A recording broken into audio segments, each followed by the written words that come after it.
Hi guys, welcome back to my channel. My name is Sarah and this is Sarah Watches Stuff. And we saw the movie The Invite over the weekend, and holy crap, I have not laughed that hard and that long in a very long time. So this is Seth Rogen, this is Penelope Cruz, this is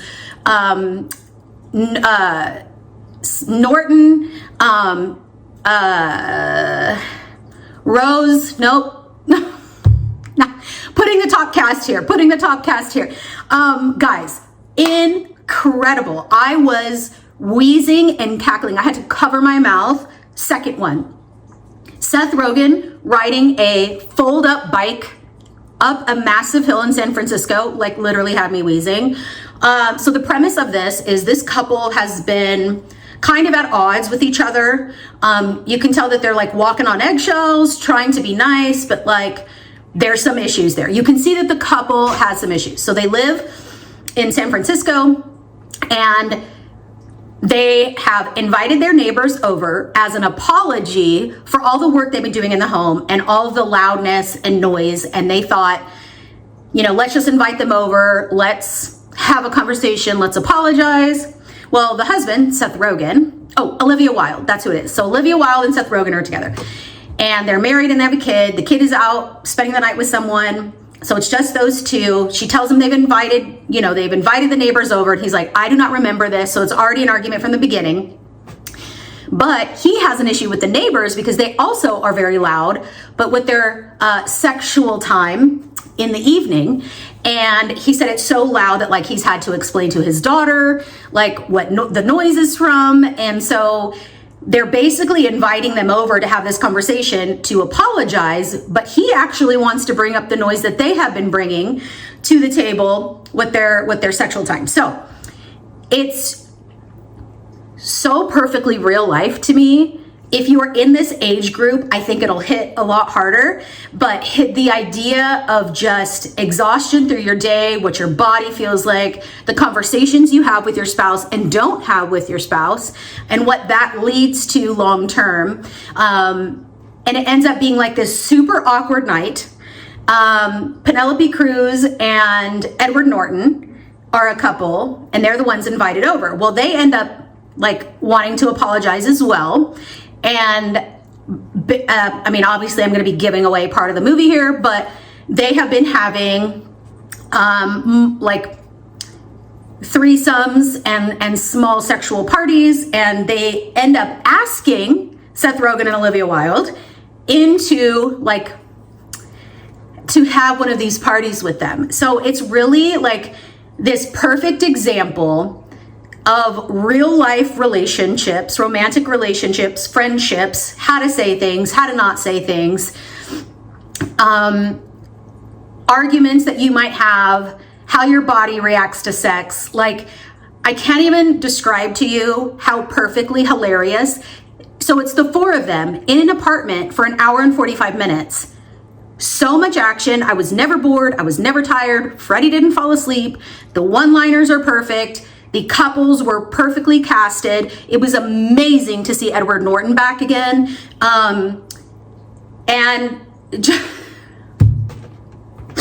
you either love or hate Seth Rogen, and I love him. I even love his laugh. I love everything about him. I think he's brilliant.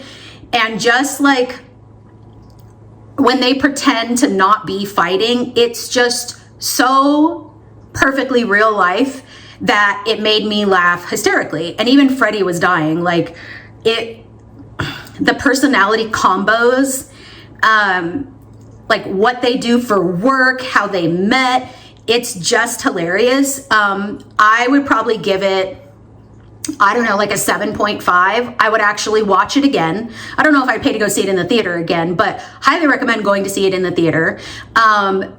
Just the way it was shot was,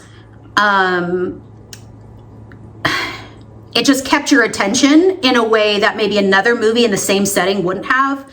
I thought it was a really good nod to how we communicate with people, especially our romantic partners. And I thought it was interesting that it really showcased how we treat other people versus the people we love and the people that are closest to us. And they kind of counterbalance each other to bring out some things that needed to be talked about for a long time.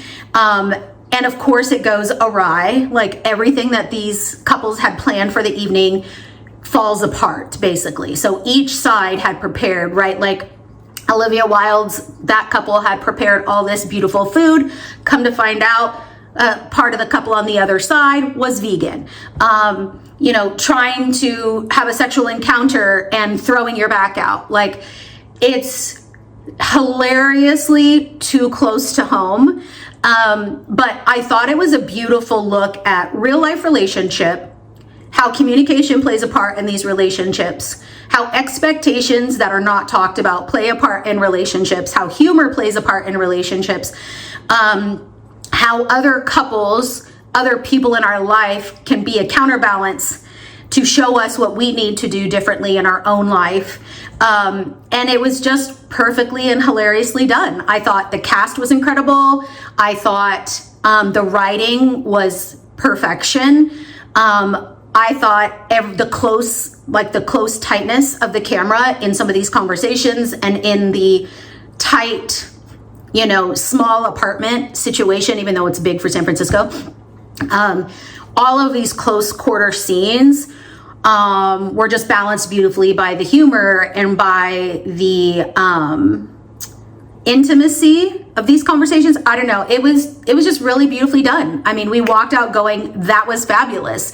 And very rarely do we both walk out thinking the exact same thing, because me and Freddie are very opposite people. But let me know if you guys have seen it and what you thought of it. I mean, I'm recommending it to everyone. I thought it was fabulous. Thought it was hilarious. I thought it was spot on with real life, especially if you are anywhere between the ages of like 35 and 55. I thought it just really hit home. And it actually sparked a conversation with me and Freddie, to be honest, on the way home. And it ended up being a great thing to talk about. So maybe it'll spark something for you in your relationship. Anyway, let me know what you thought down below. I know this is not a very long video. I just thought it was great. Like 7.5, maybe 8. I don't know that it got that high of a rating overall, but I really didn't find a ton of fault in it, and I actually really loved the ending. I love endings like this because it gives you a little bit of information, but also it leaves a little open, right, to interpretation. So I thought it was really well done. Let me know what you think below. Thanks so much for watching, guys. I'll see you next time. Bye.